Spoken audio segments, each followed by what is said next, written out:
Ok, muy buenas tardes. Vamos a empezar con la conferencia La voz del cliente, una estrategia de océanos azules. Básicamente la voz del cliente, como ustedes saben, manejamos mucho la gente que trabajamos de Product Manager, perdón, de Product Owner, y básicamente estamos orientados a generar valor en el producto, ¿sí? Una de las estrategias justamente para generar innovación en el valor es el de océanos azules, presentada por Aníbal Albán, por mi persona.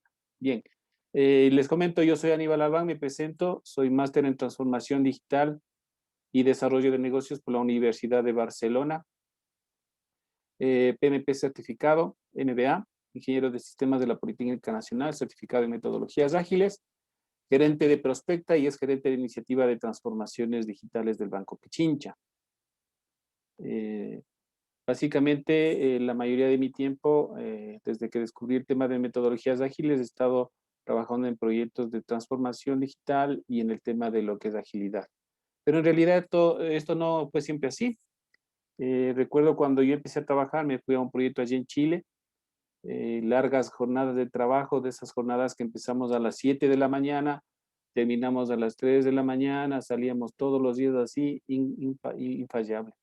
Hasta que un buen día, un viernes, no sé por qué, salí temprano, 6 de la tarde allá, iba camino al metro y encontré una librería que decía desarrollo rápido de proyectos. Me compré este libro, yo creo que desde esa ocasión creo que cambió mi forma de hacer proyectos, cambió mi manera de ver el desarrollo de proyectos y justamente hemos trabajado en el tema de lo que es generación de valor. Ok, vamos a ilustrarnos un poquito sobre un tema de lo que estamos manejando relacionado al tema de innovación. Vamos a escuchar una grabación sacada de YouTube. Domingos de reflexión. Habitantes, algo está cambiando. Spotify está fundiendo a las discográficas. Netflix hizo que ya casi no queden videoclubes y que vaya mucha menos gente al cine. Booking tiene en jaque a las agencias de turismo. Google inutilizó a las páginas amarillas. Airbnb está atemorizando a los dueños de los hoteles. WhatsApp amenaza a operadores de telefonía fija y celular. Las redes sociales a los medios de comunicación, Uber a los taxistas. OLX está acabando con los avisos clasificados. Los smartphones condenaron a las casas de fotografía. Zipcar hace la vida imposible a las compañías de alquiler de vehículos. Tesla pone en duda el futuro de las automotrices. El email complicó a los correos postales. Waze acabó con los GPS. Original y Nubank amenazan al sistema bancario tradicional. La nube hace cada vez más inútiles a los pendrives. YouTube pone en riesgo a las empresas de televisión. Facebook está matando a los portales de contenido. Tinder y similares quitan mercado a las discotecas. Wikipedia mató a los diccionarios y enciclopedias. ¿Cuánto tiempo crees que va a durar tu empleo en su forma actual? ¿Y quieres seguir viviendo como vivías hace 10 años? Te sugiero que te reinventes diariamente para continuar en este juego llamado vida. Siempre yendo para adelante. No porque detrás venga gente, sino porque ya hay mucha gente delante de nosotros que nos lleva ventaja. ¿Qué opinan, amigos?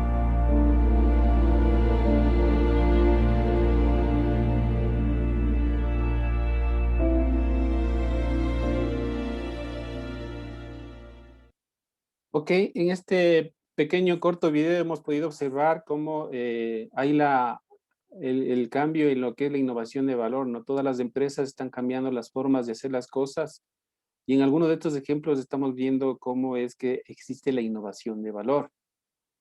Uno de los temas que resurge, Domingos de reflexión. perdón, uno de los temas que surge ahí, la pregunta es preguntarnos cuál creemos que puede ser la empresa más innovadora del mundo. Y básicamente vamos a escoger el estudio de Apple, eh, vamos a entender que si es o no Apple una empresa innovadora, un poco para entender qué es esto de la innovación y por qué la innovación en el valor finalmente da como resultado la innovación en océanos azules, y estos océanos azules están relacionados justamente con el tema de agilidad y de Lean, ¿no?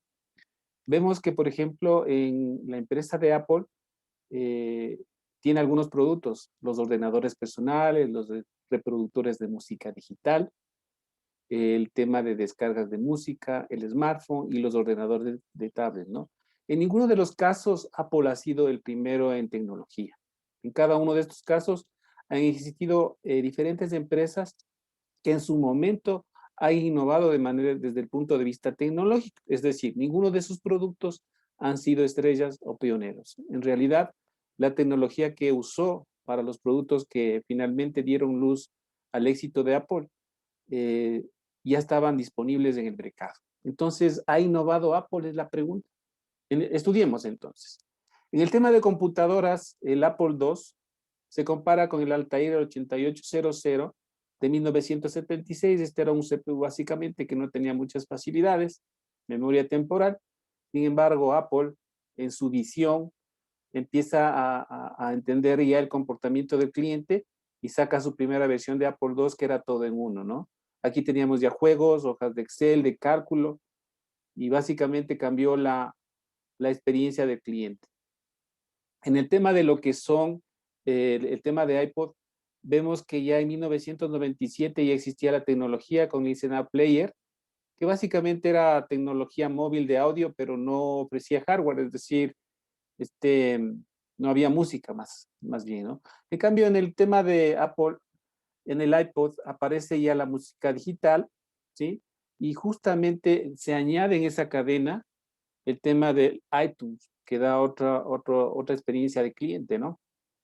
En el tema de lo que son tema de música digital, vemos que ya en el 1999 existía Napster, que era justamente gente subía a la nube música, su propia música digital, y obviamente algunos con baja calidad, no había mucho repertorio y obviamente tenía gustos limitados. Mientras tanto que ya en la innovación de Apple lo hace a nivel de experiencia igual. Básicamente empieza a manejar el concepto de descargas legales, empieza a manejar una mejor calidad y un mayor repertorio, y orientado a casi no solo el público adolescente, sino a otro tipo de público. En el tema de los de smartphone, ustedes saben, en el 2007 el iPhone, sin embargo, ya en 1993 la Simon tenía ya un modelo de smartphone que tenía agenda, tenía juegos, podías enviar y recibir correos, era táctil, ¿sí? Entonces, un producto análogo a este ya existió hace un buen rato. La diferencia es que con el iPhone se genera una nueva experiencia porque nosotros con el teléfono móvil podemos acceder al Internet, podemos descargar software y empezamos a generar un fenómeno de masas. Incluso con el App Store vemos que los desarrolladores no son solo de Apple, sino desarrolladores de todo el mundo que están desarrollando aplicaciones para el propio dispositivo. Entonces, aquí lo que observamos en estos productos es que tenemos una innovación en la experiencia del cliente, es decir, una innovación en el valor. No estamos pensando solo en tecnología, sino más bien ya en innovación de valor. Justamente uno de los puntos que estamos analizando aquí es el tema de Steve Jobs.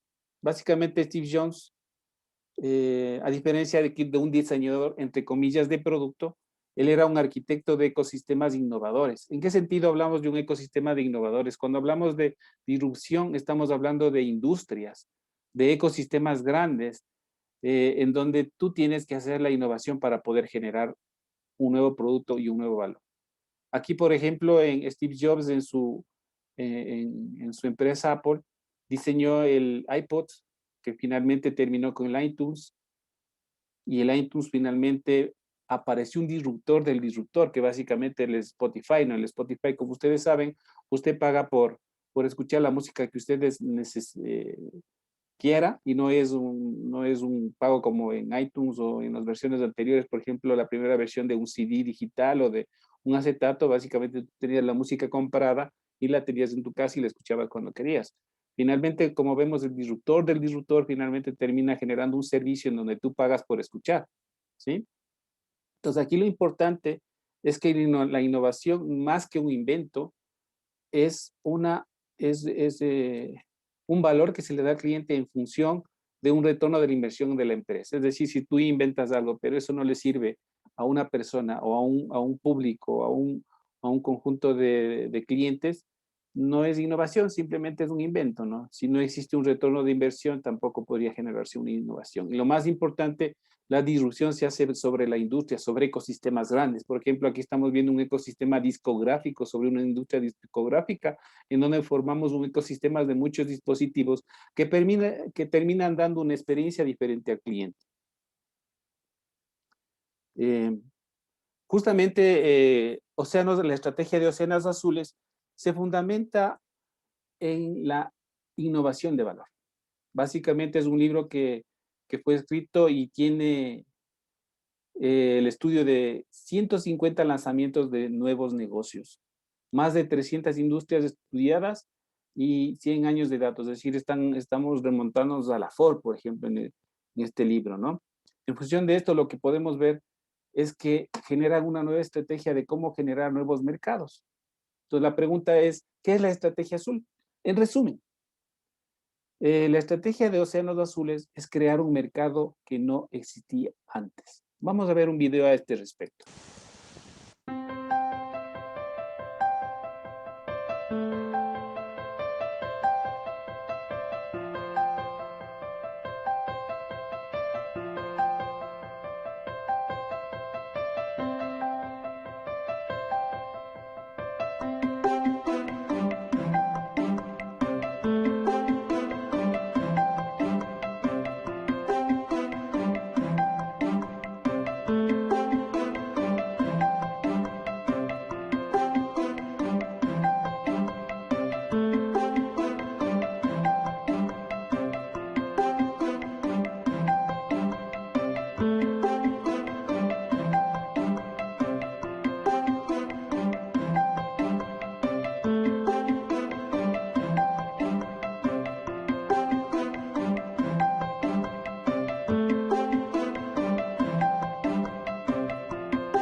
Ok, ¿qué les pareció? Interesante, ¿no?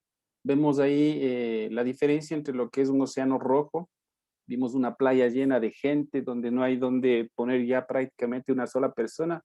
Justamente la idea de los océanos azules es ver más allá de la costa, ver un nuevo océano donde haya nuevos mercados y donde podamos establecer una nueva oferta de valor al cliente, ¿no? Eh, ¿Por qué empezamos diciendo que los océanos rojos existen desde siempre?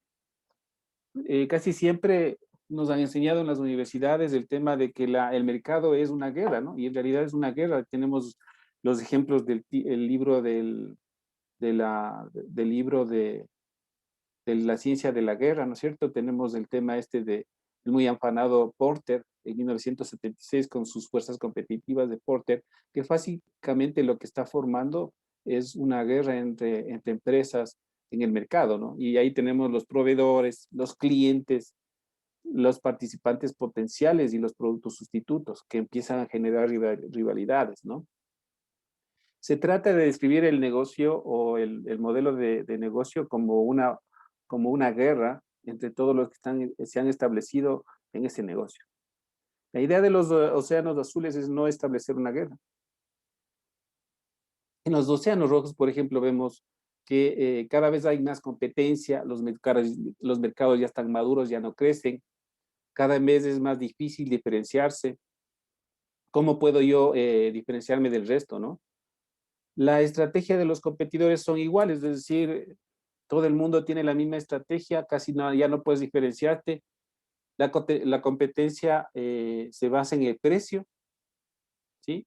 Y obviamente se vuelven océanos rojos porque se empiezan a comer entre todos, empiezan a luchar por el precio, por el liderazgo del mercado y cosas por el estilo, ¿no? Mientras tanto que en el océano azul vamos a ver un mapa conceptual de qué significa el océano azul. Como habíamos visto, el océano azul es una estrategia que fue escrita por dos compositores que investigaron más de 150 lanzamientos de negocios, más de 30 industrias, es decir, es un estudio totalmente serio y avalado, en donde ellos dicen que existen en el mercado dos océanos, el rojo y el azul. El rojo está basado justamente en el tema de la competencia e incluye una guerra de precios, ¿sí? O sea, terminas comiéndote en este mercado, mientras tanto que los océanos azules le hacen irrelevante a la competencia, tratan de buscar otros mercados, ¿sí? Buscan un crecimiento en la rentabilidad y el libro nos indica que existen algunas herramientas, las principales justamente es la de innovación de valor y la curva del valor, o, o lo que le llamaríamos el lienzo de valor, o qué valor damos en el negocio, ¿no? Analizando estos dos puntos vamos a poder encontrar un nuevo océano azul, ¿sí? ¿Cuál es la diferencia entre un océano rojo y un océano azul y por qué es necesario establecer una innovación en el valor? En este mismo libro se indica que, por ejemplo, para el lanzamiento en el tema de recursos, se requiere un 86%, mientras que en océanos azules el 14%. En porcentaje de ventas, necesitamos tener un 62% de ventas para obtener unas utilidades del 39%. Mientras tanto que en océanos azules con un 38% ya tendríamos un 61%. Es decir, en un océano azul llegas a tener mucha más utilidad que en un océano rojo, ¿sí? Por eso es importante entender que necesitamos buscar los océanos azules. Uno de los temas importantes de los océanos azules es que te dice que te olvides de la competencia, ¿no? Para crecer las compañías necesitamos romper el círculo vicioso del benchmarking competitivo y la imitación.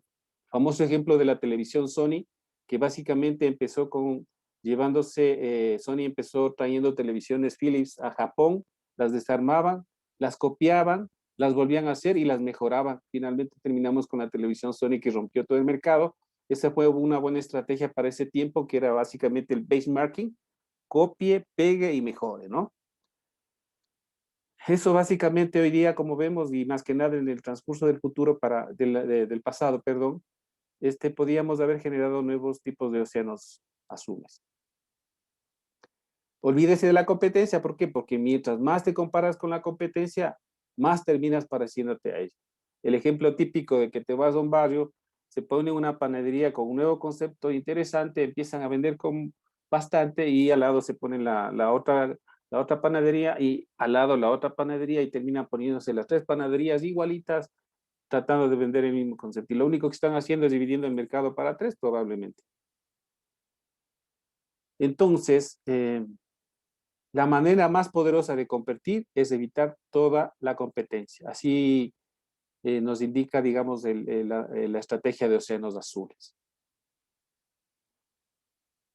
Obviamente, como vemos, nosotros llevamos en nuestros genes el hecho de ser competitivos. Desde el primer hombre, el primitivo, tenía en su idea la competencia, ¿no? Siempre ha sido el tema de la competencia y así son los mercados hoy en día. La idea es justamente salirnos de esa competencia, hacer una indiferencia a la competencia y tratar de encontrar otros mercados. Justamente una de las formas que el hombre alguna vez llegó a establecer una manera de océanos azules justamente es cuando se hizo nómada. Antes este era sedentario, ¿no es cierto? Y le empezó a faltar, no sé, casa, le empezó a faltar comida y él empezó a buscar otros lugares donde encontrar la comida. Básicamente lo que estaba haciendo es tratando de buscar un océano azul en donde él pueda tener mejores opciones de comida, de caza, ¿no? O sea, desde el principio siempre hemos pensado en buscar nuevos océanos azules, aunque no lo pensemos. ¿Y cuál es la diferencia entre tener un océano rojo y un océano azul? ¿Sí? Haciéndole a la competencia irrelevante, son los mejores, están peleando por ser los mejores siempre. Mientras tanto, nosotros nos formamos otra manera de ver el mercado, de verle al cliente y de ver el valor sobre el cliente. Y nos diferenciamos, es decir, ya no estamos metidos en el mismo océano, nos vamos más adelante de ese mar. ¿Cuál es la diferencia entre un océano rojo y un océano azul entonces? Básicamente la idea es que en los océanos rojos, competir en el mercado e industria existes con límites definidos, es decir, ya no puedes ir más allá de ese mercado. Mientras tanto que en océanos azules, al buscar otras formas de hacer las cosas, encontramos nuevos mercados y empezamos a romper los límites de la industria, ¿sí? En los océanos rojos, las reglas de juego son conocidas. Mientras tanto que en los azules no hay reglas de juego definidas porque estamos innovando. En los océanos rojos es una guerra para vencerle a la competencia. Si le haces que sirva a una empresa que era tu competencia, mejor para ti, ¿no es cierto? Mientras tanto que en los océanos azules nos es irrelevante la competencia porque nosotros estamos buscando otros mercados. Explorar la demanda existente en los océanos rojos, es decir, sobre el aziz del negocio, empezar a buscar sobre ese nuevas formas de tener ganancia. Mientras tanto que en el océano azul creas o capturas una nueva demanda, ¿no es cierto? Nuevas personas, nuevos segmentos, ¿sí? Cuando el mercado se satura, se reducen las utilidades y el crecimiento en el caso de los océanos rojos. Mientras tanto que cuando tú encuentras un océano azul, ya le vimos el mapita, tienes unas nuevas oportunidades de crecimiento, incluso en rentabilidad. Estamos comparando una rentabilidad de un 30% versus una rentabilidad de un 60%. En los océanos rojos, competir por diferenciación o bajo en costo, es decir, la típica estrategia de Porter. Mientras tanto que en los océanos azules, la idea es diferenciarnos a bajo costos. Sí, esto es, si Porter nos escuchara y hubiera estado en el año en el que creó las fuerzas competitivas de Porter, estaría dándose contra el piso, indicando, no puede ser posible que puedas diferenciarte a bajo costo, ¿no? La competencia por precios hace el océano rojo más sangriento, es decir, todo el mundo se come entre ellos, el uno baja el precio, los otros tienen que bajar también y cosas por ese estilo. Mientras tanto que en el océano azul podemos tener un crecimiento y dando principalmente un valor al cliente. Ahí estamos viendo la diferencia justamente de los océanos.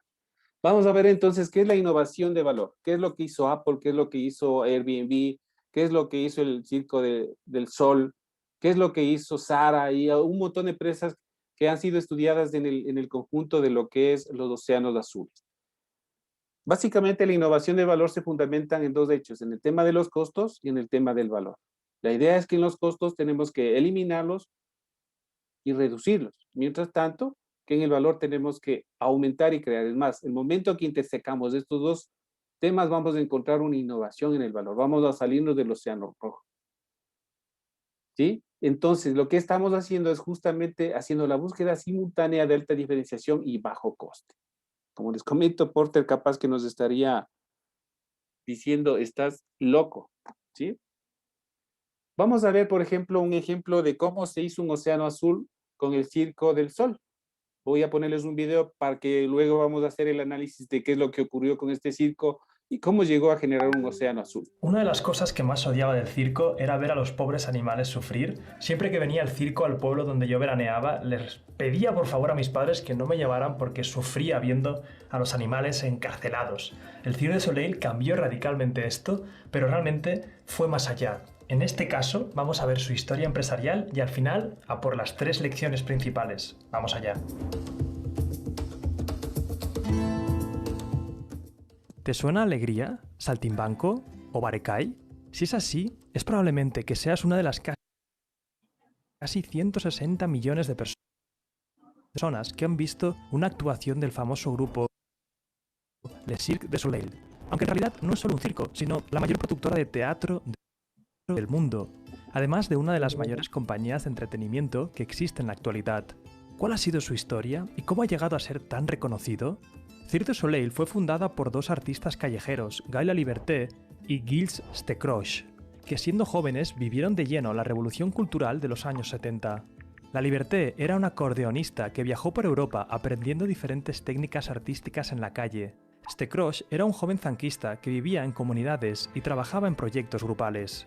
En 1979, dejando atrás la vida nómada, Stekrosch asumió la administración de un albergue para jóvenes viajeros. Pensó que ese espacio sería perfecto para continuar los intercambios culturales que él había vivido. El joven zanquista tenía en mente crear una compañía de teatro callejera que pudiera hacer una gira por los pueblos de Quebec. Para atraer a los artistas, creó un programa de verano en el albergue y contrató a Laliberté para que lo coordinara. Sin fondos para empezar, pidió ayudas gubernamentales, pero no consiguió nada. Nadie lo conocía y no confiaba en que pudiera sacar su proyecto adelante. Sin embargo, Stekrosch no se rindió y organizó una maratón para recaudar fondos. Consiguió que un grupo de zanquistas, liderado por él mismo, recorrieran ni más ni menos que 90 kilómetros. La iniciativa fue tan sorprendente que aquellos que habían dudado de su determinación decidieron ayudarlo, consiguiendo $60.000 canadienses. Así, la nueva compañía pudo producir su primer espectáculo y empezar una gira por Quebec. Laliberté y Stekrosch tenían experiencias similares en los entrenamientos callejeros. Idearon un tipo de show diferente de lo que se había visto hasta el momento, donde los saltimbanquis, la música y acrobacias tenían un lugar especial.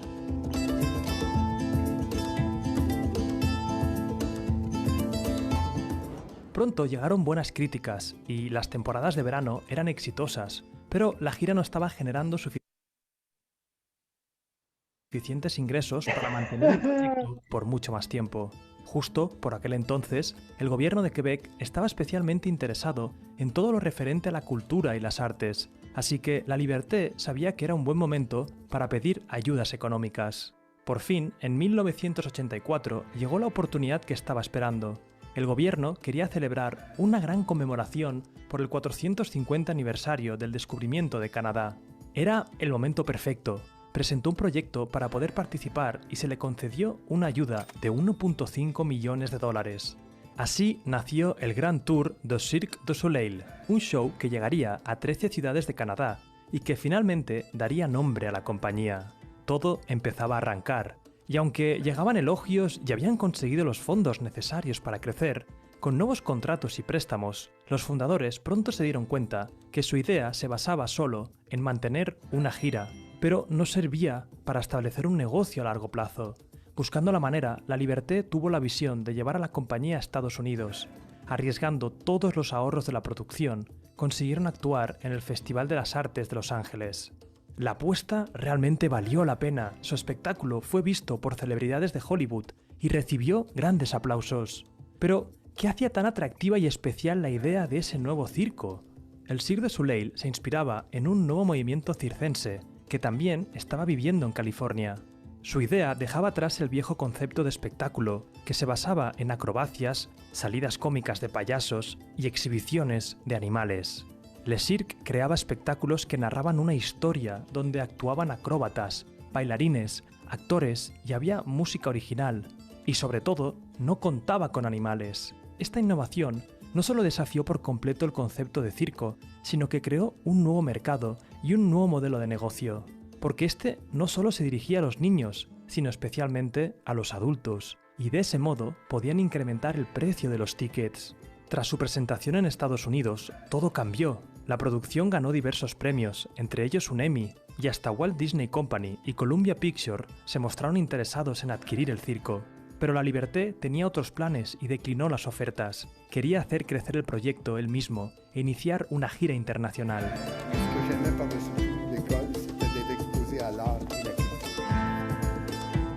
Sabía que parte de su éxito era la excelencia artística, la capacidad que tenía de sorprender al público, y para eso debería establecer alianzas con grupos locales que les aportaran un valor único. A principios de los 90 visitaron Londres, París y Suiza, y en mayo de 1992 se presentaron en Japón con una producción exclusiva para este país. Para entonces, Le Cirque vendía aproximadamente 500.000 de entradas al año, con todos sus espectáculos itinerantes. Los fundadores sabían que la llave del éxito era tener en el proyecto a grandes profesionales, y apostaron por contratar a diferentes directores artísticos para cada nuevo show. Además, crearon una escuela para enseñarles su cultura e incorporaron antiguos deportistas de élites que aseguraban la máxima calidad profesional. Por otro lado, la Liberté continuaba enfocándose en el crecimiento de la empresa y desarrolló diferentes modelos de negocio y afiliaciones para mantener su éxito comercial. En 1993, por ejemplo, firmó un contrato de 10 años en un hotel casino de Las Vegas para crear la primera producción permanente de The Cirque du Soleil. Esto le permitía un flujo de ingresos constante y no disminuir la incertidumbre de si habría pocas contrataciones. A partir de los 2000, Le Cirque du Soleil entró en el mundo del cine y la televisión, ya con una gran marca y éxito por donde pasaba. Además, empezó nuevos negocios en torno a la comercialización de productos y licencias, creando, por ejemplo, una rutina de ejercicios con su marca, que solo se podía practicar en Gimnasio Reebok. El crecimiento era imparable, el Gran Circo estaba generando múltiples espectáculos, sus ingresos anuales llegaban alrededor de los 500 millones de dólares. Todo iba genial, hasta que empezaron a llegar las primeras críticas. Resulta que algunos de los espectáculos que se ofrecían en Estados Unidos no tenían la calidad suficiente a la que el público estaba acostumbrada y no generaban los ingresos que se esperaban. Mientras los grandes shows triunfaban, otros no lo hacían, especialmente aquellos que se habían delegado a nuevos directores artísticos. Y aunque esto no generaba demasiados problemas financieros, la imagen de la compañía empezaba a tambalear. Entre 2010 y 2012, Le Cirque canceló varias producciones y finalmente despidió a 50 trabajadores, entre ellos 3 vicepresidentes. Además, por si fuera poco, en 2013 se produciría la primera muerte de un artista por un accidente, lo que generó dudas sobre las medidas de seguridad. Ok. Hemos visto el tema de cómo se desarrolló el Circo del Sol. Bueno, les dejé incógnita qué pasó después, ¿no? Porque les vamos a explicar qué es lo que pasó después. Bueno, de manera general, igual vamos a ver el aziz de la industria, cómo es la industria del circo y cómo es que el Circo del Sol generó pues un océano azul. Normalmente el aziz de esta industria es poco atractiva, es decir, ya está madura, en declive. El estándar fueron las empresas, justamente uno de los mejores circos, era el estándar, el mejor circo, digamos. La audiencia, ventas y utilidades decrecían. Fuerte poder de negociación de las estrellas, es decir, un circo sin una estrella no era casi nada. Proliferación de nuevas formas de entretenimiento, ¿sí? Los niños preferían irse a jugar PlayStation que irse al circo. Fuerte sentimiento con el uso de animales, es decir, viéndolos a los animales en los circos mal alimentados, a veces maltratados, obviamente se generaba más bien un tema de controversia contra el circo, ¿no? Entonces, justamente aquí, ¿qué es lo que ocurre en cambio en diferenciación con el Circo del Sol? El Sol es que nunca compitió con los líderes del mercado. Creó un nuevo mercado que hizo la competencia irrelevante, o sea, ya no importaba que exista líder de circos porque ellos generaron otro concepto. Se dirigió a un nuevo grupo de clientes, ya no son solo los niños, los clientes ahora son la gente adulta que quiere tener una experiencia de cuando él era niño, entrar a un circo, sin embargo, ver teatro, ¿no? Básicamente ya no es un circo, sino un teatro montado sobre un circo. Obviamente, los precios de los tickets subieron, ¿sí? Y básicamente fundamentado por la experiencia en el cliente, entretenimiento sin precedentes, ¿no? Para comparar esto, vemos que, por ejemplo, las ventas de 20 años que logró el Circo del Sol son comparables con los mismos, con 100 años comparados con el tema de la industria, es decir, el líder de mercado en 100 años hubiera hecho todo lo que el Circo del Sol hizo en 20, ¿sí? Esa es una perspectiva del Circo del Sol. Aquí vemos justo una de las herramientas que habíamos visto en el mapa, que es el tema del cuadro de la estrategia o el lienzo del valor. Entonces, ¿qué es lo que hacemos en el estudio? Básicamente estudiamos los parámetros por los que se mide las DIS de esa industria. Por ejemplo, en el circo tenemos lo que son precios, las estrellas, espectáculo con animales, concesiones en los pasillos, múltiples pistas, diversión y humor, suspenso y peligro, escenario único, y aquí está la innovación. Tematización, ambientes refinados, múltiples producciones, música y danza artísticas. Entonces aquí vemos, por ejemplo, el líder de la industria está sobre la línea roja, que es el promedio de la industria, pero siempre acercándose en los mismos puntos, ¿no? La idea justamente de esta herramienta es tener el lienzo estratégico del valor del cliente y empezar a generar o salirnos de ese estándar y generar otra, haciendo una divergencia justamente de los valores. Por ejemplo, en el tema de precio lo incrementamos, ¿sí? Y nos salimos del lienzo del promedio, ¿sí? En el tema de estrellas las eliminamos, ya no existen animales, ya no hacemos espectáculos con animales, no existen concesiones entre pasillos y tampoco existen múltiples pistas, solo hay un escenario. En el tema de payasos, por ejemplo, en el tema de lo que es diversión y humor se baja un poco, ¿sí? Se reduce, no es que no exista, pero se reduce. En el tema de suspenso y peligro igual se reduce. Y se incrementan escenarios, ¿no es cierto? Únicos. Acá no tienen, acá ya tenemos un escenario único. ¿Y dónde está la creación del valor? Es justamente encontrar un océano diferente, de gustos diferentes al cliente, que básicamente la tematización, los ambientes refinados, las múltiples producciones, música y danza artística. Como ustedes pueden observar, el lienzo se diferencia, ¿no? Aquí podemos ver, entonces, el momento que estamos haciendo el estudio de una industria, podemos estandarizar la industria y sobre esa podemos trabajar dónde encontrar ese océano azul. Es una de las herramientas que básicamente es el cuadro estratégico o lienzo del valor de la industria. Entonces, en el lienzo de valor de la industria, lo que tenemos que hacer son 4 ejes principalmente: eliminar, reducir, elevar y crear nuevo valor, ¿no es cierto? ¿Sí? Aquí vemos bajos costos y el tema de diferenciación viene con los ejes de elevar y crear, ¿no? Justamente en esta matriz vamos a tener qué es lo que vamos a eliminar en el tema de oferta de valor, qué vamos a aumentar, qué vamos a reducir y qué vamos a crear. En el caso del ejemplo del Circo del Sol, como ya lo habíamos visto, existen 4 acciones. En el tema de eliminar, eliminaron las estrellas, los espectáculos con animales, la concesión de ventas y las pistas múltiples. ¿Qué es lo que incrementaron? Un gran escenario, calidad en los vestuarios, ¿sí? Musicalización y efectos de escenario. Es decir, cuando tú entras allá, estás climatizado y tienes una experiencia diferente. El precio de la boleta se ha incrementado. ¿Qué es lo que redujeron?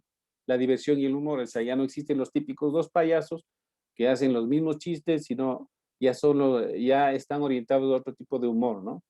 El suspenso y el peligro. Crearon un tema de ambientes refinados, múltiples producciones y música y danza artística. Entonces, al generar estas acciones, lo que ocurre es que tenemos unos beneficios de un océano azul.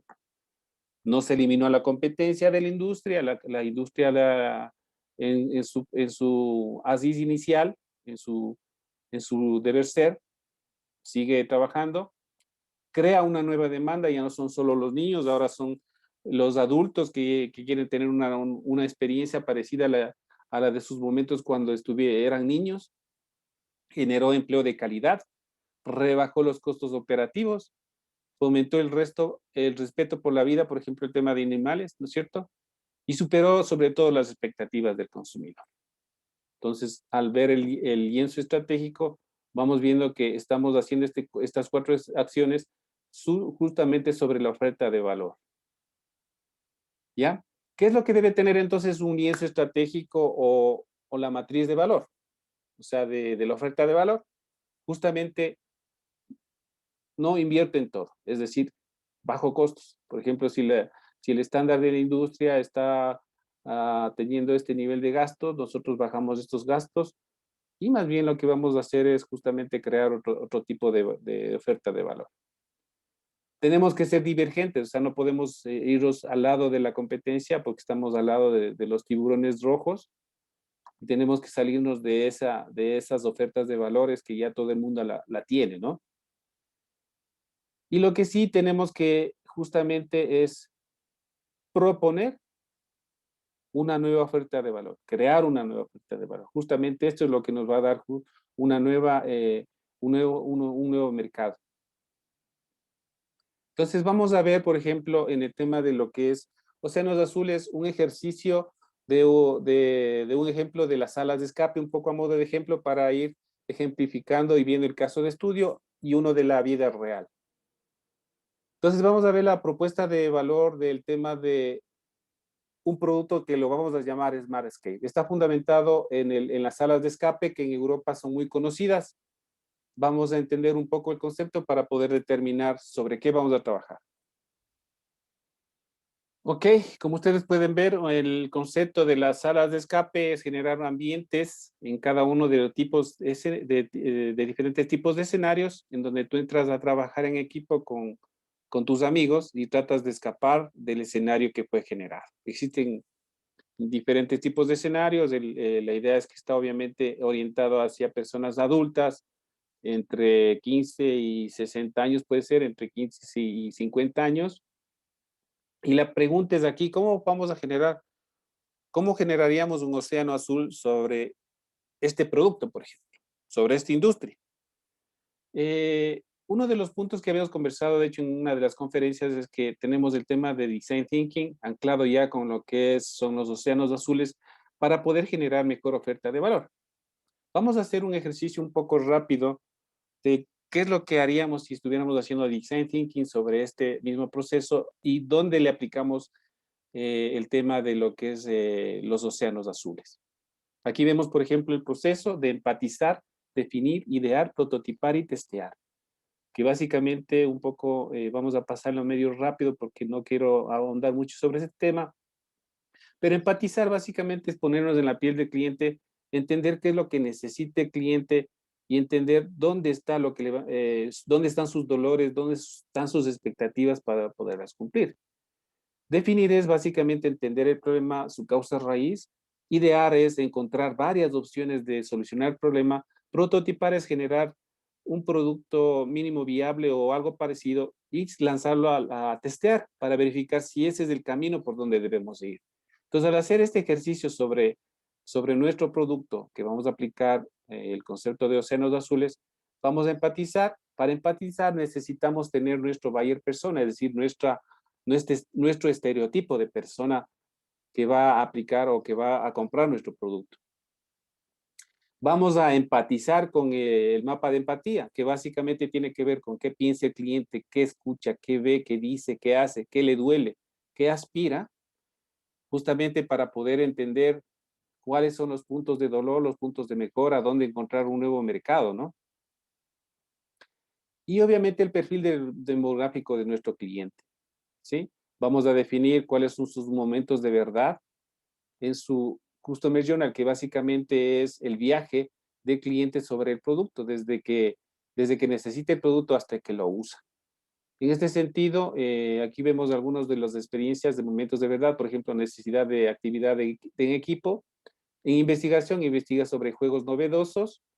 En investigación, selecciona un tipo de juego nuevo de escape room, ¿no es cierto?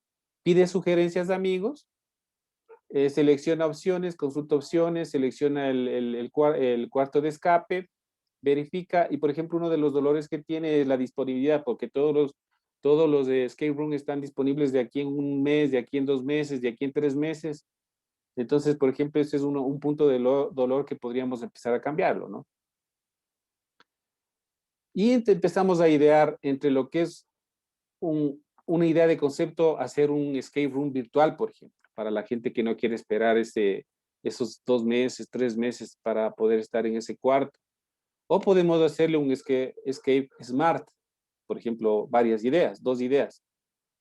Entonces aquí con esas ideas y con lo que el cliente necesita, vamos a lograr establecer nuestro lienzo estratégico, que básicamente es una matriz de la oferta de valor de la industria, que sería el color tomate y el amarillo, y lo que plantearemos como un océano azul. Por ejemplo, en el tema de decoración, tematización, tensión, terror, trabajo en equipo, actores, deep innovadores, efectos sensoriales, simuladores, diferentes finales, customización, feedback al final, y lo que sería lo que vamos a crear como nuestro producto, que sería temas educativos, orientación a niños y juegos de robótica, ¿sí? Como habíamos visto en el lienzo estratégico, la idea es de diverger sobre la industria. Entonces, ¿qué vamos a hacer? La decoración vamos a bajar un poco, la tematización vamos a mejorarla, en tensión vamos a bajar, a quitar, en terror vamos a quitarlo, es más. En trabajo en equipo vamos a mantenerlo, o sea, vamos a bajar, actores igual vamos a bajar, y lo importante es que vamos a generar una nueva oferta de valor, que es justamente la que estamos creando con temas educativos orientados a niños, y cuando estamos hablando de orientados a niños, estamos hablando de otro grupo de mercado, o sea, otro océano, ¿no es cierto? Y juegos de robótica. Entonces, finalmente generamos un nuevo producto que muy probablemente, si lo lanzamos al mercado, puede ser un océano azul, que está orientado ya no a personas mayores de 15 a 60, 50 años, sino ya a niños de entre 6 y 12 años. Podemos empezar a dar este servicio a colegios, escuelas, otro tipo de clientes más corporativos, Internet de las cosas. Y aquí obviamente vamos a entender que los padres van a tener el tema de motivación y aprendizaje. Los niños van a querer jugar en un escape room diseñado para ellos, con temas de juegos y cosas por ese estilo, ¿no? Entonces vamos a diseñar ya nuestro producto, vamos a prototiparlo y finalmente lo vamos a testear y revisar cuál es la retroalimentación de nuestro cliente. Este ha sido un ejemplo de cómo podríamos aplicar un océano azul sobre un producto existente en el mercado, principalmente en el mercado europeo. Sé que en Colombia están empezando a haber bastantes, en México igual, en Perú igual, en Ecuador hay un par, ¿sí? Pero este es un buen ejemplo para entender cómo pudimos generar un océano azul y que podríamos generar un nuevo producto. Bien, hemos llegado justamente al punto de las preguntas. No sé si alguno de ustedes tiene alguna pregunta. Voy a habilitar el chat. No sé si ustedes tienen alguna pregunta.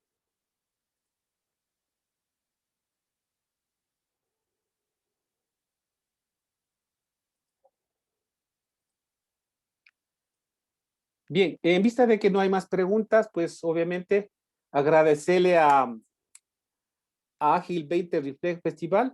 Gracias a ellos estamos en esta conferencia y también pedirles que si gustan pueden acceder a los sitios de la organización a dar sus donaciones. Y un especial agradecimiento a ustedes que se han dado cita para establecer nuevas formas de hacer, de generar valor a nuestro cliente desde el punto de vista de Product Owner. Básicamente, como les había contado, la idea de Product Owner es que estamos generando nuevas herramientas de innovación, como por ejemplo el Design Thinking, que en este caso, como ustedes vieron dentro del Design Thinking, tenemos ya un tema de lo que es la metodología o estrategia de océanos azules, y esto juntado con las metodologías de Lean y Agile, puede generar otro tipo y otras expectativas de generar nuevos productos. Les agradezco mucho. Muchas gracias por la atención. Si es que tienen alguna inquietud adicional, estamos prestos para ustedes y les estaré invitando en 4 semanas. Vamos a dictar un curso de gestión de innovación. Con mucho gusto les estaré enviando, si me dejan los correos, por favor, les estaré enviando las invitaciones. Y también si me dejan el correo, les estaré enviando la presentación para su consumo interno. Si gustan, por favor, envíenme los correos para yo tenerlos y enviarles ya la presentación, aunque sé que en algún momento esto va a estar en YouTube. Muchas gracias a todos. Una feliz tarde y un feliz fin de semana e invitarles mañana al cierre ya del festival. Muchas gracias a todos. Una buena tarde.